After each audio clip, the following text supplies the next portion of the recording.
The Dore Lectures on Mental Science by Thomas Troward. Preface.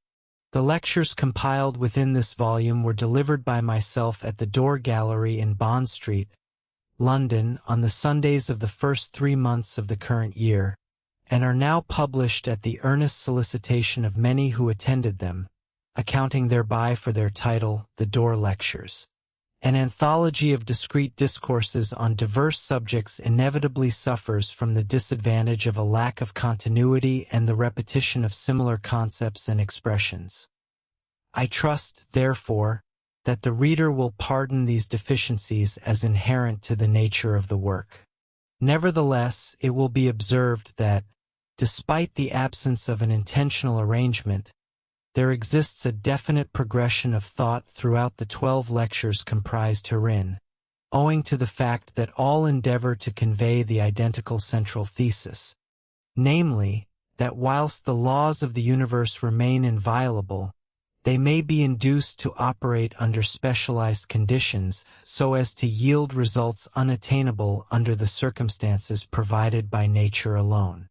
This constitutes a straightforward scientific principle, and it elucidates the function of the personal factor, specifically, the intelligence that perceives beyond the immediate, circumscribed manifestation of the law into its essential reality, thereby becoming the instrument through which the infinite potential of the law may be drawn forth into expressions of power, utility, and beauty. The more perfectly the personal factor operates, the greater will be the results evolved from the universal law. Consequently, our inquiries ought to proceed in 2 directions.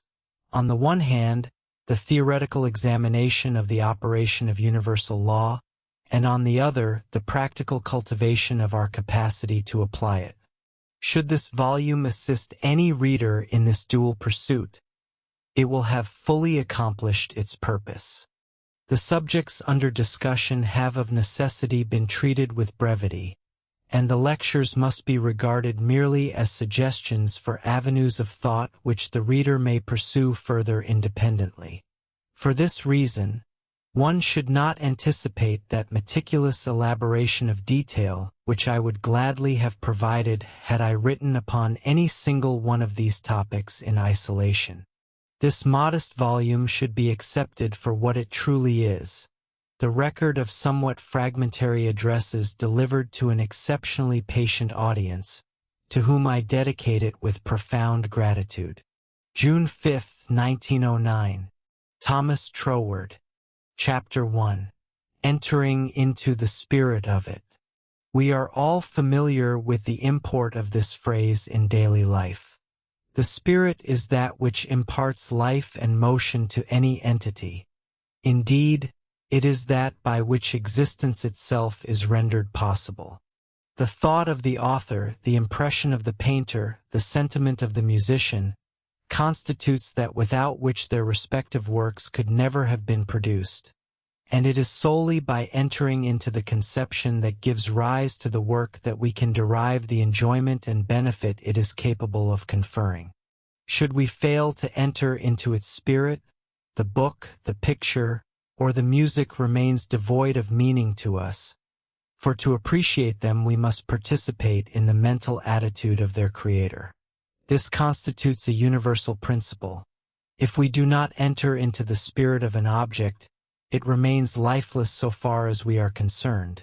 Yet if we do enter into it, we reproduce within ourselves the very quality of life by which that entity was brought into being. If this principle is of general application, why should it not extend to a higher order of things? Why, indeed, not to the highest order of all? May we not enter into the originating spirit of life itself, and thereby reproduce it within ourselves as a perennial fountain of vitality? Surely this is a question worthy of the most serious consideration. The spirit of an entity is the source of its inherent movement, and thus the inquiry before us is to determine the nature of the primal motive power that underlies the endless procession of life we behold around us, including our own. Science provides sufficient grounds to affirm that this power is not material, for science has theoretically reduced all material substances to a fundamental ether, universally diffused, whose countless particles exist in perfect equilibrium. Therefore, on mathematical grounds alone, the initial movement which began to concentrate the world and all material substances out of the dispersed ether could not have originated within the particles themselves. By necessary deduction from the conclusions of physical science, we are thus compelled to acknowledge the presence of an immaterial power capable of setting apart specific regions for the manifestation of cosmic activity, and subsequently constructing a material universe with all its inhabitants through a regular process of evolution, wherein each successive stage provides the foundation for the stage that follows it. In short, we find ourselves confronted with a power which, on a magnificent scale, displays the faculties of selection and adaptation of means to ends, distributing energy and life according to a discernible order of cosmic progress. It is, therefore, not only life but also intelligence, and life directed by intelligence becomes will.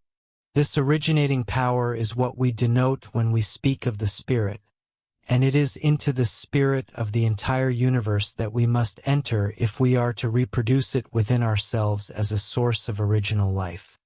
In the case of the creations of artistic genius, we are aware that we must enter into the movement of the artist's creative mind before we can apprehend the principle that gives rise to his work. We must learn to participate in the feeling that seeks expression and constitutes the motive of his creative endeavor. May we not apply the identical principle to the greater creative mind with which we seek to engage? There is something in the artist's work that resembles original creation. His literary, musical, or graphic work is creation on a miniature scale, differing in this respect from the work of the engineer, which is constructive, or that of the scientist, which is analytical. The artist, in a sense, creates something from nothing, and thus begins from the standpoint of simple feeling rather than from that of a pre-existing necessity. By the very terms of the case, this must also be true of the parent mind. For at the moment when the initial movement of creation occurs, there are no conditions already present to dictate action in one direction over another. Consequently, the course adopted by the creative impulse is not determined by external circumstances, and the primary movement must therefore arise entirely from the action of the original mind upon itself, as it reaches out to realize all that it knows itself to be. The creative process at its inception is therefore wholly a matter of feeling, precisely what in art we term the motif. It is this primal feeling into which we must enter, for it is the source and origin of the entire chain of causation that follows. What, then, can this original feeling of the spirit be? Since the spirit is life itself, its feeling can only be for the fuller expression of life. Any other tendency would be self-destructive, and is thus inconceivable. The fuller expression of life implies happiness, and happiness implies harmony, and harmony implies order, and order implies proportion, and proportion implies beauty. Therefore, in recognizing the inherent impulse of the spirit toward the production of life, we likewise recognize its inherent impulse toward the production of these other attributes. Since the desire to bestow a fuller measure of joyous life can be described only as love, we may sum up the entire feeling which is the primal moving impulse of the spirit as love and beauty, the spirit expressing itself in forms of beauty within centers of life, in harmonious relation to itself. This is a general statement of the broad principle by which the spirit expands from within outward, in harmony with a law of tendency that is intrinsic to its nature. The spirit perceives itself, as it were, reflected in numerous centers of life and energy, each possessing its corresponding form. Initially, however, these reflections exist solely within the original mind. They originate as mental images. Consequently, in addition to the faculties of intelligence and selection, we must also recognize imagination as an inherent attribute of the divine mind, conceiving these faculties as emanating from the primal impulse of love and beauty. This is the spirit with which we must align ourselves, and the method of doing so is eminently logical. It is the identical methodology by which all scientific progress is achieved. It consists, first, in observing how a specific law operates under conditions spontaneously provided by nature. Secondly, in carefully considering what principle this spontaneous operation indicates. And lastly, in deducing from this how the same principle would function under specially selected conditions not spontaneously provided by nature. The advancement of shipbuilding affords an excellent illustration of this concept. Formerly, wood was employed in lieu of iron because wood floats in water while iron sinks. Yet today, the navies of the world are constructed of iron. Rigorous contemplation revealed the law of flotation to be that any object will float which, bulk for bulk, is lighter than the mass of liquid it displaces. Thus, we now cause iron to float by the very same law by which it sinks because, through the introduction of the personal factor, we establish conditions that do not occur spontaneously, in accordance with the esoteric maxim that nature unaided fails. Our objective now is to apply this same process of specializing a generic law to the primary law of all, that of the generic, life-giving tendency of the spirit itself. Absent the element of individual personality, the spirit can operate cosmically only through a generic law. However, this law is capable of far higher specialization, and such specialization can be achieved solely through the introduction of the personal factor. Yet, to introduce this factor, the individual must be fully cognizant of the principle underlying the spontaneous or cosmic operation of the law. Where, then, is he to discover this principle of life? Most assuredly not by the contemplation of death. To compel a principle to operate in the manner we require, we must observe its action when it is functioning spontaneously in that specific direction. We must inquire why it proceeds in the correct direction as far as it does, and having ascertained this, we shall then be enabled to induce it to proceed further.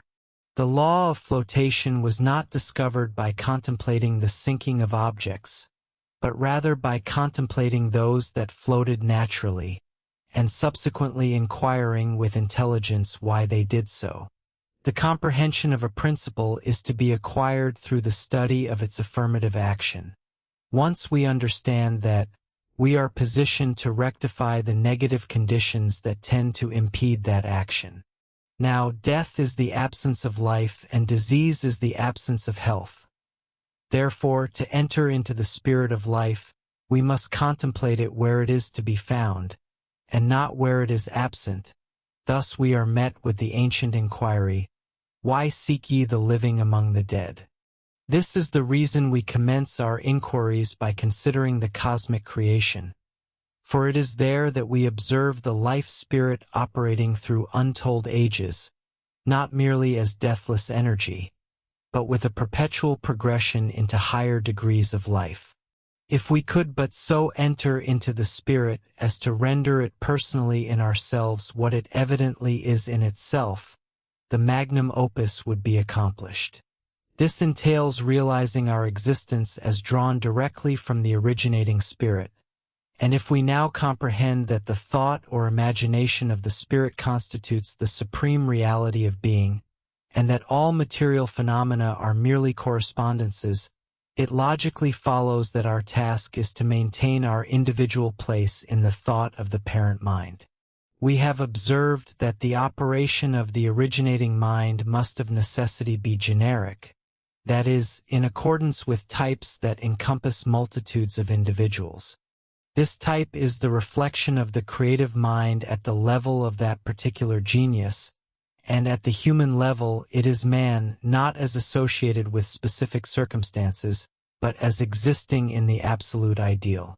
In proportion, then, as we learn to dissociate our conception of ourselves from particular circumstances, and to rely upon our absolute nature as reflections of the divine ideal, we, in turn, reflect back into the divine imagination its original conception of itself as expressed in generic or typical man. And thus, by a natural law of cause and effect, the individual who attains this mental attitude enters permanently into the spirit of life, which becomes a perennial fountain of life springing up spontaneously within him.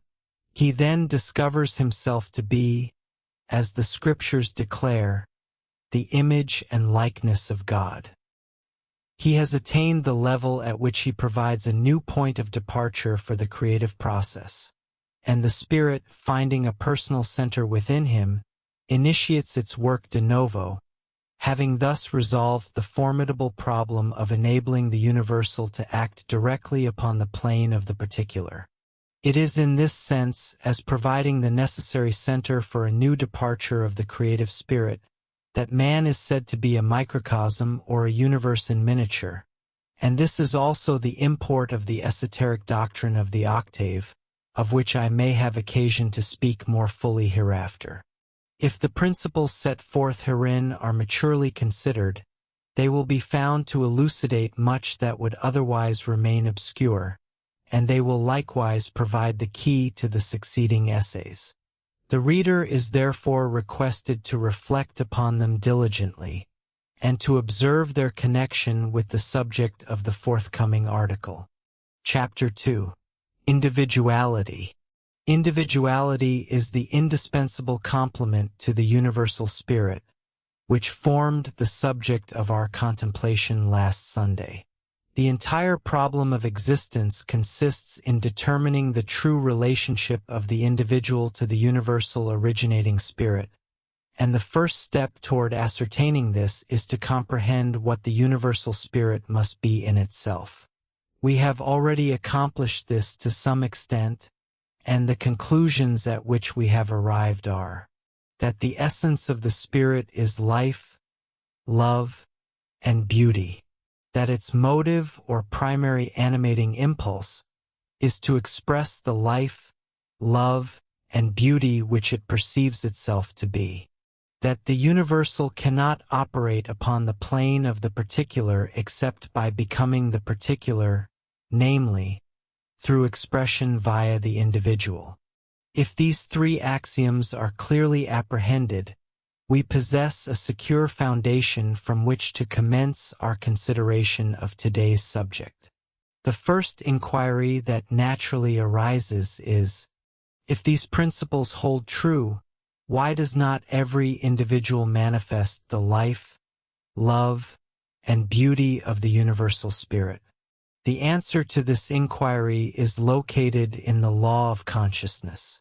We cannot be conscious of any object or concept save by perceiving a certain relationship between it and ourselves.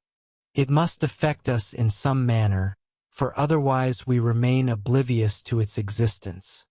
And according to the mode in which it affects us, we recognize ourselves as standing in relation to it. It is this self-recognition on our part, extended to the sum total of all our relations, whether spiritual, intellectual, or physical, that constitutes our realization of life. Upon this principle, therefore, for the realization of its own inherent vitality, the generation of centers of life, through relation to which this conscious realization may be attained, becomes an absolute necessity for the originating mind. Consequently, it follows that this realization can be complete only where the individual possesses perfect liberty to withhold it, for otherwise no genuine realization could occur. By way of illustration, let us consider the operation of love. Love must of necessity be spontaneous, or it ceases to exist entirely. We cannot conceive of such a phenomenon as mechanically induced love. Yet, Any entity constructed to produce an effect automatically, entirely devoid of its own volition, is merely a mechanism. Hence, if the originating mind is to realize the reality of love, it can only be through relation to some being possessing the power to withhold love. The same principle applies to the realization of all other modalities of livingness. Thus, it is only in proportion as the individual life is an independent center of action, with the option of acting either positively or negatively, that any genuine life has been produced at all. The further a created entity is removed from a purely mechanical arrangement, the more elevated is the grade of creation. The solar system represents a perfect work of mechanical creation. However, to constitute centers capable of reciprocating the highest nature of the divine mind requires not a mechanism, no matter how perfect, but a cognitive center that is, in itself, an independent source of action. Hence, by the requirements of the case, man should be capable of placing himself in either a positive or a negative relation to the parent mind from which he originates. Otherwise, he would be nothing more than a clockwork figure. Within this necessity of the case, then, we find the reason why the life, love, and beauty of the spirit are not visibly reproduced in every human being. They are reproduced in the natural world, so far as mechanical and automatic action can represent them. But their perfect reproduction can occur only upon the basis of a liberty akin to that of the originating spirit itself, which therefore implies the liberty of negation as well as of affirmation. Why, then, does the individual make a negative choice? It is because he does not understand the law of his own individuality, and believes it to be a law of limitation instead of a law of liberty. He does not expect to find the starting point of the creative process reproduced within himself, and so he looks to the mechanical aspect of things for the basis of his reasoning about life. Consequently, his reasoning leads him to the conclusion that life is limited, because he has assumed limitation in his premises, and syllogistically cannot escape from it in his conclusion. Then he believes that this is the law, and so ridicules the idea of transcending it. He points to the sequence of cause and effect, by which death, disease, and disaster hold their sway over the individual, and asserts that this sequence is law. And he is entirely correct so far as he goes. It is indeed a law, but not the law. When we have only reached this stage of comprehension, we have yet to learn that a higher law can include a lower one so completely as entirely to subsume it. The fallacy involved in this negative argument is the assumption that the law of limitation is essential in all grades of being. It is the fallacy of the early shipbuilders regarding the impossibility of constructing iron ships. What is required is to reach the principle that lies at the back of the law in its affirmative working, and to specialize it under higher conditions than are spontaneously presented by nature. And this can only be done through the introduction of the personal element, that is to say, an individual intelligence capable of comprehending the principle. The question, then, is, what is the principle by which we came into being? And this is but a personal application of the general question. How did anything come into being? Now, as I pointed out in the preceding article, the ultimate deduction from physical science is that the originating movement takes place in the universal mind and is analogous to that of our own imagination. And, as we have just seen, the perfect ideal can only be that of a being capable of reciprocating all the qualities of the originating mind. Consequently, man, in his inmost nature, is the product of the divine mind imaging forth an image of itself on the plane of the relative as complementary to its own sphere of the absolute. If we will therefore appeal to the inmost principle in ourselves, which philosophy and scripture alike declare to be made in the image and likeness of God, instead of to the outer vehicles which it externalizes as instruments through which to function on the various planes of being, we shall find that we have reached a principle in ourselves which stands in loco Dei toward all our vehicles and also toward our environment.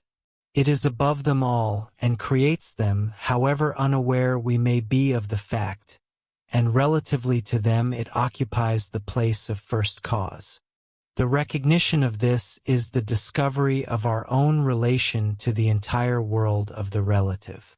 On the other hand, this must not lead us into the mistake of supposing that there is nothing higher.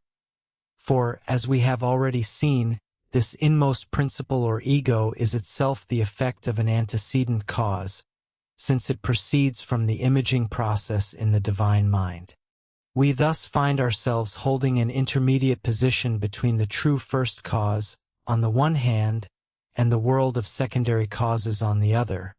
And in order to understand the nature of this position, we must fall back on the axiom that the universal can only work on the plane of the particular through the individual. Then we see that the function of the individual is to differentiate the undistributed flow of the universal into suitable directions for starting different trains of secondary causation. Man's place in the cosmic order is that of a distributor of the divine power, subject, however, to the inherent law of the power which he distributes. We see one instance of this in ordinary science in the fact that we never create force. All we can do is to distribute it.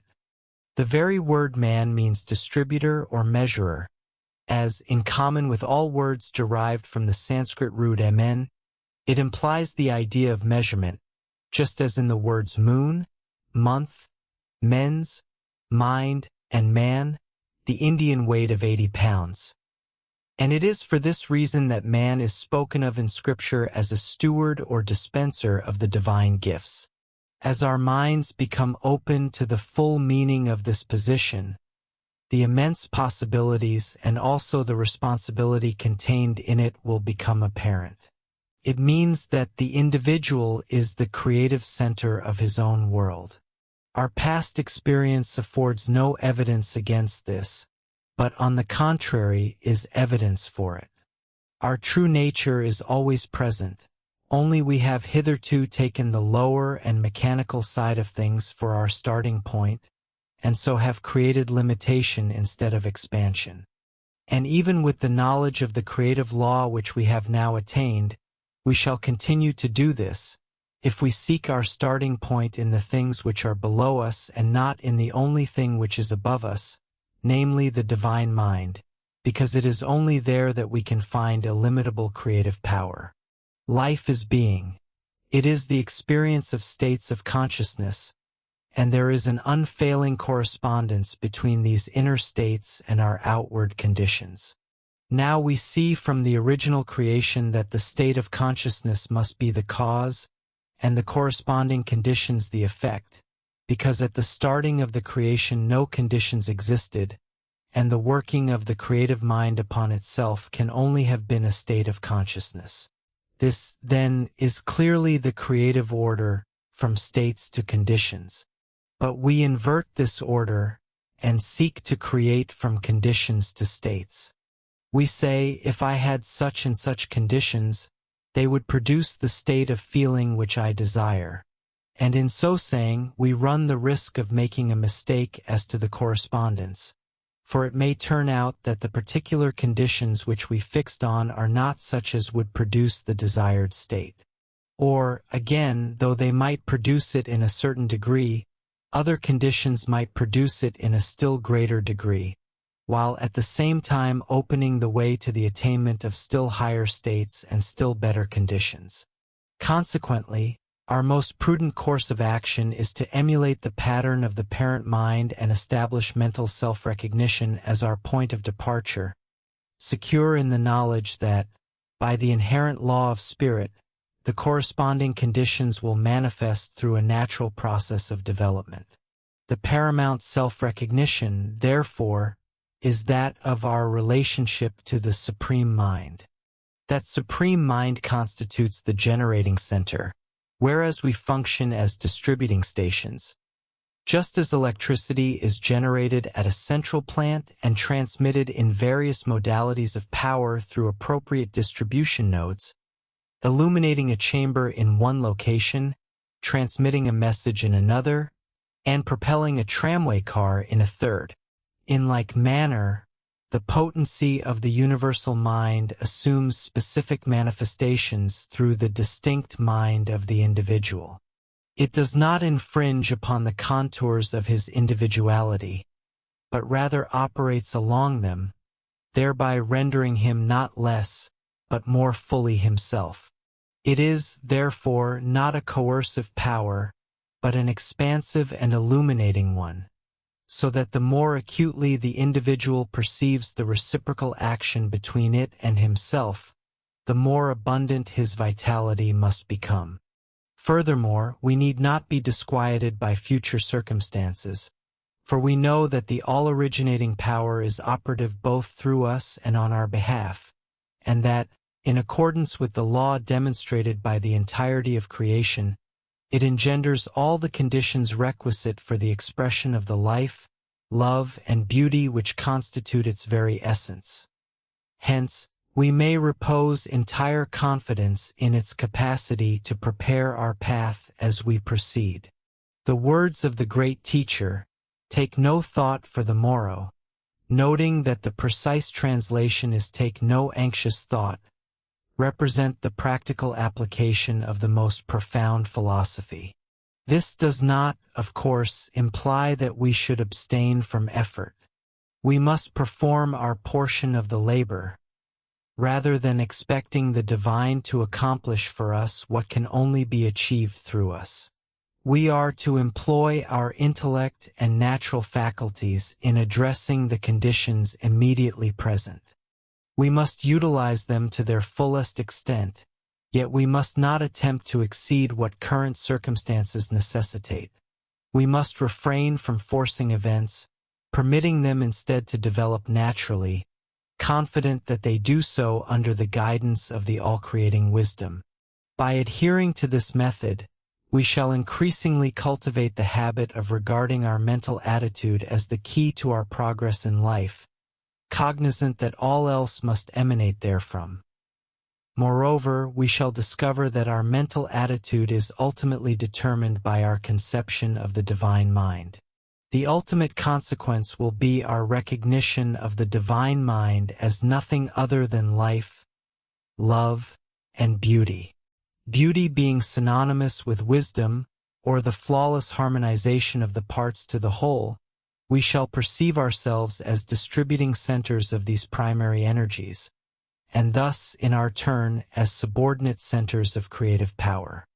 As we advance in this knowledge, we shall find ourselves transcending successive laws of limitation by discovering the higher law, of which the lower is merely a partial expression, until we perceive clearly before us, as our ultimate destination, nothing less than the perfect law of liberty, not a liberty devoid of law, which constitutes anarchy, but liberty in accordance with law.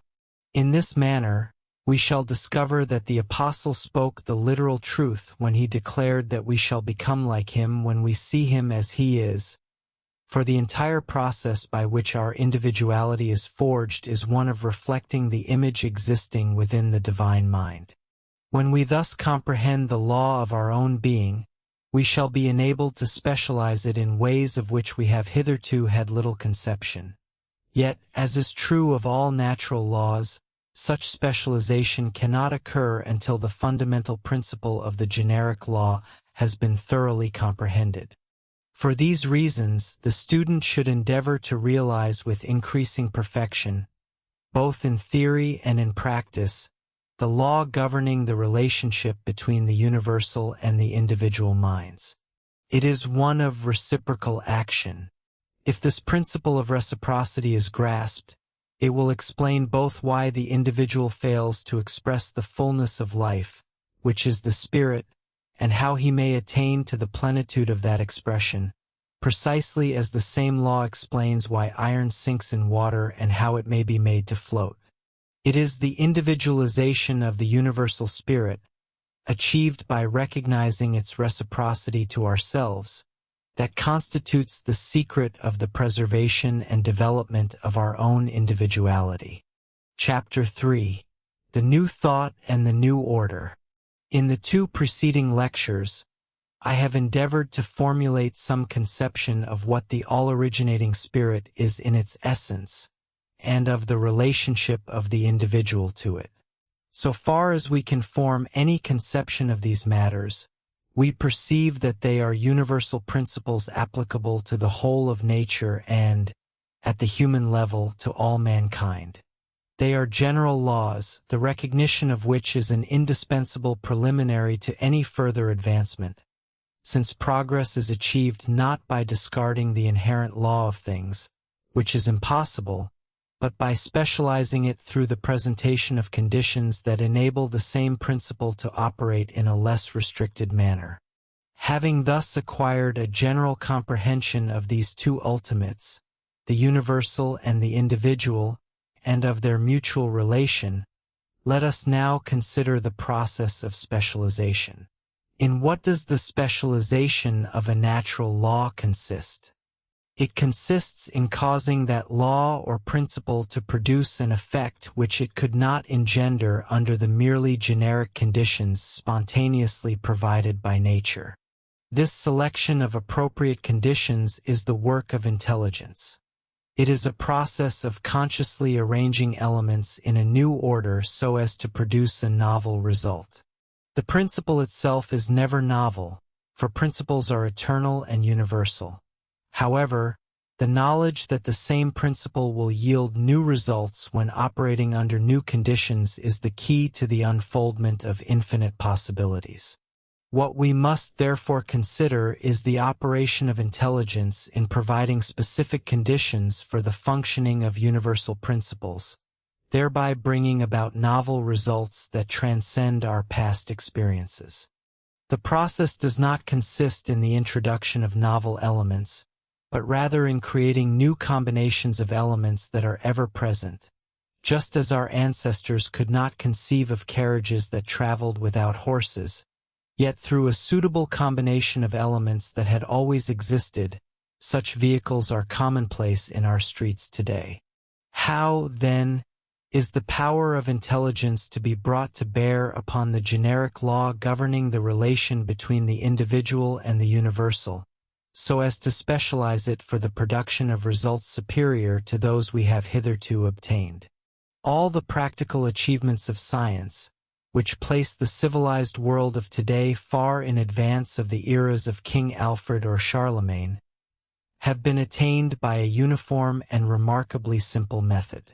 It consists in invariably inquiring what constitutes the affirmative factor in any existing combination, and asking ourselves why, in that specific combination, its operation is confined within certain limits. What ensures the success of the phenomenon, so far as it extends, and what prevents its further expansion? Then, by carefully considering the nature of this affirmative factor, we discern what manner of conditions must be provided to enable it to express itself more fully. This is the scientific method. It has proven its validity in respect of material things, and there is no reason why it should not be equally reliable in respect of spiritual matters.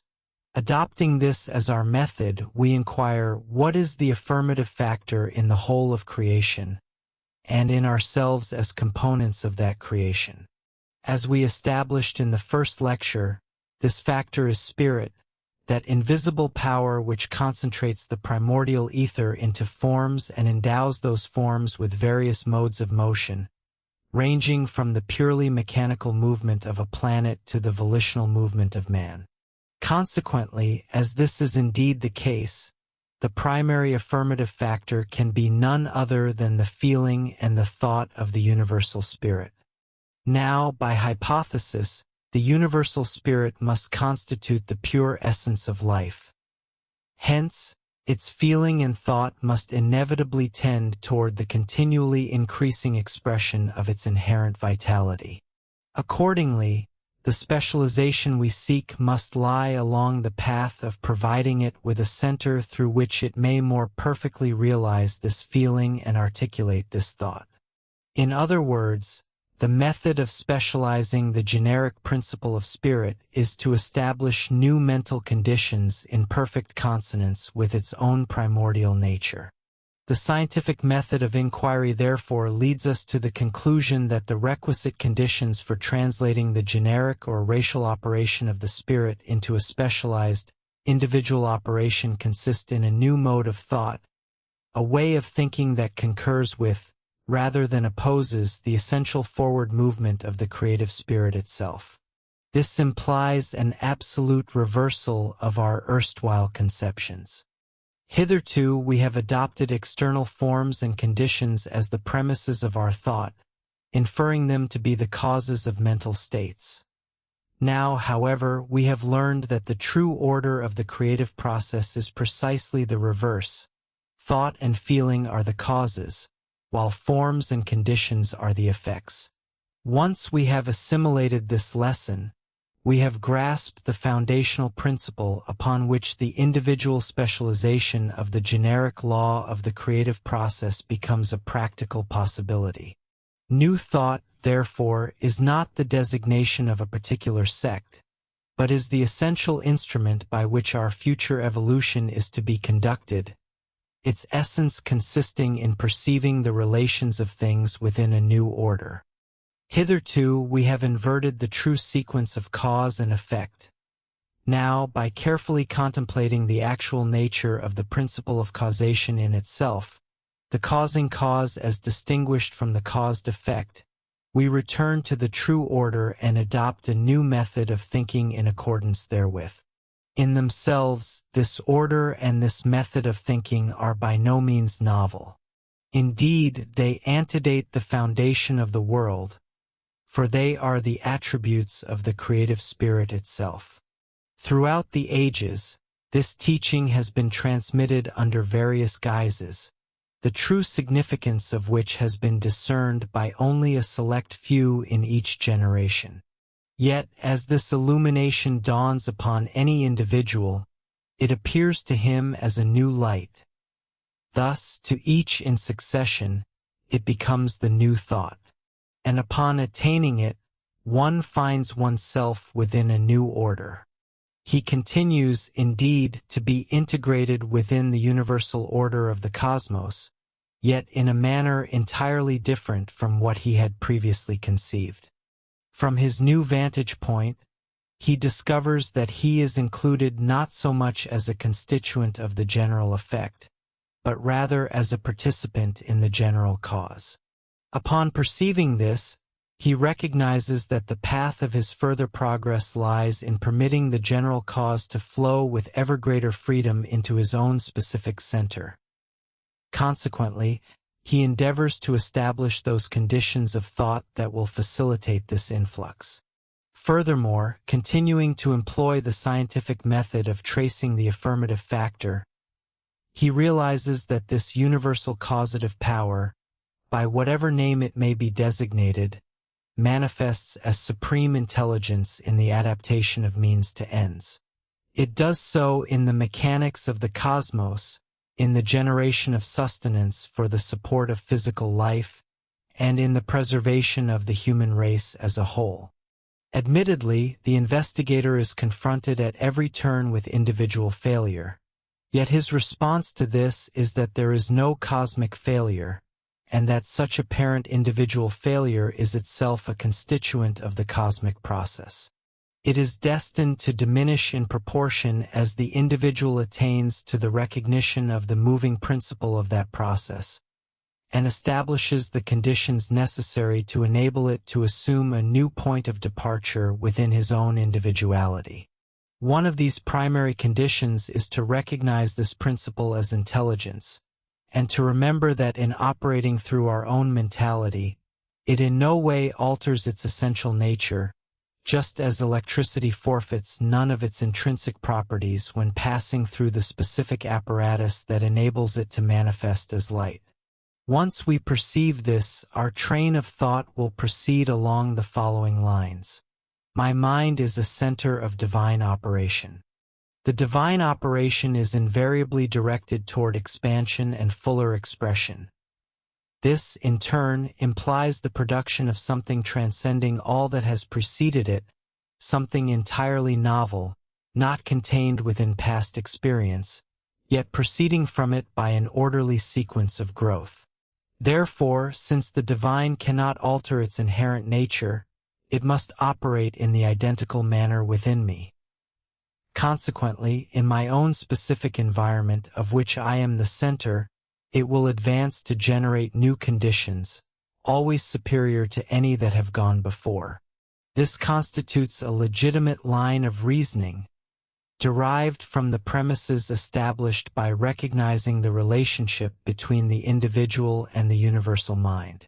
It leads us to regard the divine mind not only as creative but also as directive, that is, as determining the actual forms which the conditions for its manifestation will assume in our own particular sphere, while simultaneously supplying the energy requisite for their production. We fail to grasp the true nature of the relation between the individual and the universal if we do not perceive that the originating spirit is inherently a forming power. It is the formative power operating throughout all nature, and if we are to specialize it, we must learn to trust this formative quality as it acts from its new point of departure within ourselves. Yet the question naturally arises, if this be so, what role is enacted by the individual? Our role is to provide a concrete center around which the divine energies may operate. Within the generic order of being, we exert upon it an attractive force in accordance with the innate pattern of our particular individuality. As we begin to comprehend the law of this relationship, we, in turn, are drawn toward the divine along the path of least resistance, namely, those avenues most natural to our distinct mental disposition. In this manner, we project certain aspirations, thereby intensifying our attraction of the divine forces in a specific mode, so that they begin to operate both through us and around us in harmony with our aspirations. This is the rationale of the reciprocal action between the universal mind and the individual mind. This demonstrates that our desires should be directed not so much toward the acquisition of specific things, as toward the reproduction within ourselves of particular phases of the spirit's activity, which, being inherently creative, must inevitably externalize as corresponding objects and circumstances. Subsequently, when these external facts manifest within the sphere of our objective life, we must act upon them from an objective standpoint. It is at this juncture that many fail to bring their endeavors to fruition. They comprehend the subjective or creative process, yet fail to perceive that it must be succeeded by an objective or constructive process. Consequently, they remain impractical dreamers, never attaining the stage of completed achievement. While the creative process delivers the materials and conditions of the work into our hands, we must then utilize them with diligence and practical wisdom. The divine will provide the food, but he will not prepare the meal. This, then, is the role enacted by the individual, and it is in this manner that he becomes a distributing center of the divine energy, neither attempting, on the one hand, to direct it as though it were a blind force, nor, on the other, being himself subjected to a blind, unreasoning impulsion from it. He receives guidance because he seeks it, and he both seeks and receives in accordance with a law that he is capable of recognizing. Thus, he no more sacrifices his liberty or diminishes his capacities than does an engineer who submits to the generic laws of electricity in order to apply them to a specific purpose. As his comprehension of this law of reciprocity grows more profound, he discovers that it inevitably leads to liberty, operating under the same principle observed in the physical sciences, namely, that nature subserves our will precisely to the degree that we first submit to her laws. As the esoteric maxim dictates, what is a truth on one plane is a truth on all. Yet the key to this liberation of body, mind, and circumstance resides in that novel mode of thought which becomes generative of new conditions, precisely because it recognizes the authentic order of the creative process. Consequently, if we desire to introduce a new order of life, light, and liberty into our existence, we must begin by establishing a new order within our intellect, locating within ourselves the genesis of a new creative sequence, not through the exertion of personal will, but through union with the divine spirit, which, in the manifestation of its inherent love and beauty, regenerates all things. Chapter 4. The Life of the Spirit. The three preceding discourses have examined certain fundamental truths in a systematic sequence. First, the nature of the originating spirit itself. Second, the generic relationship of the individual to this all-embracing spirit. And lastly, the method of specializing this relationship so as to secure far greater results than those which spontaneously arise from its merely generic operation. We have ascertained that this objective can be achieved solely through a new order of thought. This sequence is logical, for it postulates a power, an individual who comprehends that power, and a method of application derived from an understanding of its inherent nature. These constitute general principles, the realization of which is indispensable for further progress. However, assuming the reader has apprehended their significance, we may now proceed to examine their application in greater detail. This application must necessarily be personal, as it is solely through the individual that the more refined specialization of this power can occur. Yet, this realization must not lead us to the erroneous assumption that the individual himself originates the creative force. Such a supposition represents an inversion of truth, and we cannot emphasize too strongly that the relationship of the individual to the divine spirit is that of a distributor, rather than that of the primary creator. If this principle is steadfastly maintained, the path will become clear. Otherwise, we shall inevitably descend into confusion. What, then, is this power which we are designated to distribute? It is the originating spirit itself. We may be certain of this, because the new order of thought invariably commences at the genesis of any sequence it intends to manifest, grounded upon the premise that the origin of all existence is spirit. It is herein that its creative capacity resides. Consequently, an individual aligned with the true, new order of thought accepts as axiomatic that what he is to distribute or differentiate into manifestation is none other than the originating spirit itself. This being established, it is evident that the purpose of this distribution must be the more perfect expression of the originating spirit as it is in itself, and that which it is in itself is most emphatically life. What seeks expression, therefore, is the pristine livingness of the spirit, and this expression is to be realized through ourselves by means of our renewed mode of thought. Let us observe, then, how our new order of thought regarding the principle of life is likely to operate. Under our former paradigm of thought, we invariably associated life with the physical vehicle. Life was, for us, the supreme physical phenomenon. Now, however, we comprehend that life is far more than this. Yet, as the greater necessarily encompasses the lesser, it includes physical life as one modality of its manifestation. The true order does not demand that we deny the reality of physical life or dismiss it as an illusion. On the contrary, it recognizes in physical life the consummation of a magnificent creative sequence, whilst assigning it its proper position within that sequence, a distinction the old mode of thought failed to make. When we comprehend the truth of the creative process, we perceive that the originating life is not physical. Its livingness consists in thought and feeling. Through this internal movement, it projects vehicles through which to function, and these become living forms by virtue of the animating inner principle that sustains them. Hence, the life with which we are primarily concerned in the new order is the life of thought and feeling within ourselves, serving as the vehicle or distributing medium for the life of the spirit. If, then, we have grasped the concept of the spirit as the supreme forming power, as elucidated in the preceding lecture, we shall seek in it the fountainhead of form as well as of power, and, as a logical deduction therefrom, we shall look to it to impart form to our thoughts and feelings. Once the principle is recognized, the sequence becomes obvious.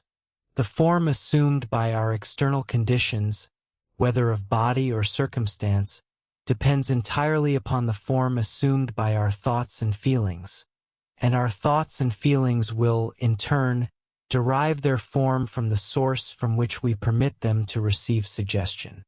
Accordingly, if we permit them to accept their fundamental suggestions from the relative and the limited, they will assume a corresponding form and transmit those limitations to our external environment, thereby perpetuating the old order of limitation in a ceaselessly recurring cycle.